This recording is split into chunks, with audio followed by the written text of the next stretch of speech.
Garramiko Mariam kulkulletti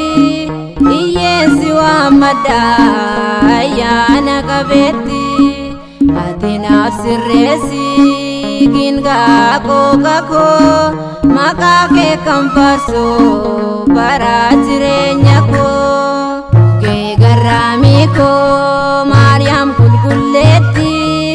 iyyeessi waammadha ayyaana qabeetti ati naaf sirreessi gingaa qooqa koo maqaa kee kan faarsoo bara jireenya koo.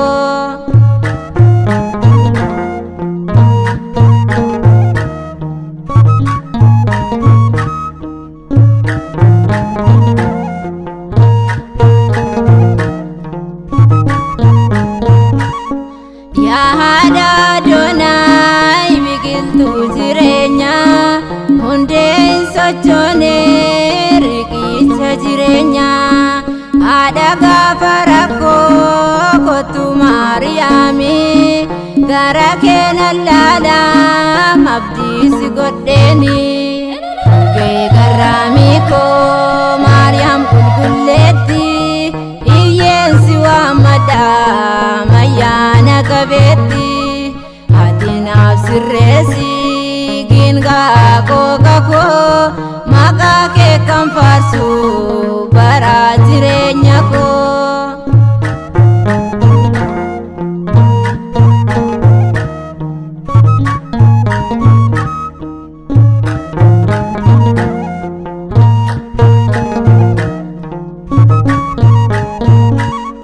Kottu Maariyaam bantuu jannata ka'eensi faarsaa fuudhee galata araarsituu koo kottu gara koo eebbi kee haguutuu anaaf jireenya koo garramiko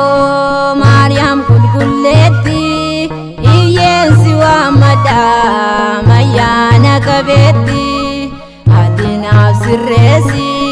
gingaa qooqa koo maqaa kee kan faarsoo bara jireenya koo.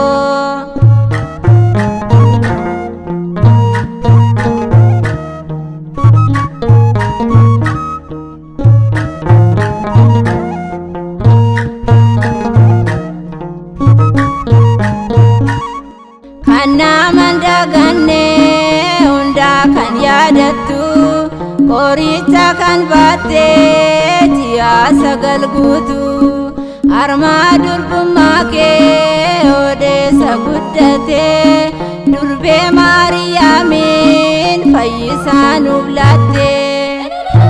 garramiko Maariyaam kulkulleetti iyyeessi waammadha ayyaana qabeetti ati naaf sirreessi gingaa qooqa koo maqaa kee kan faarsoo bara jireenya koo.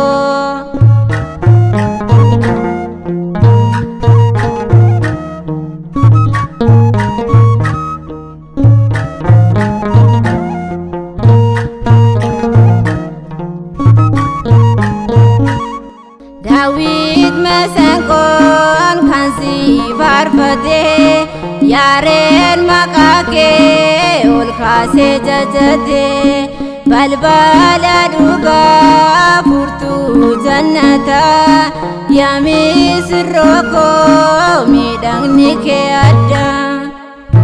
garramiko Maariyaam kulkulleetti iyyeessi waammadha ayyaana qabeetti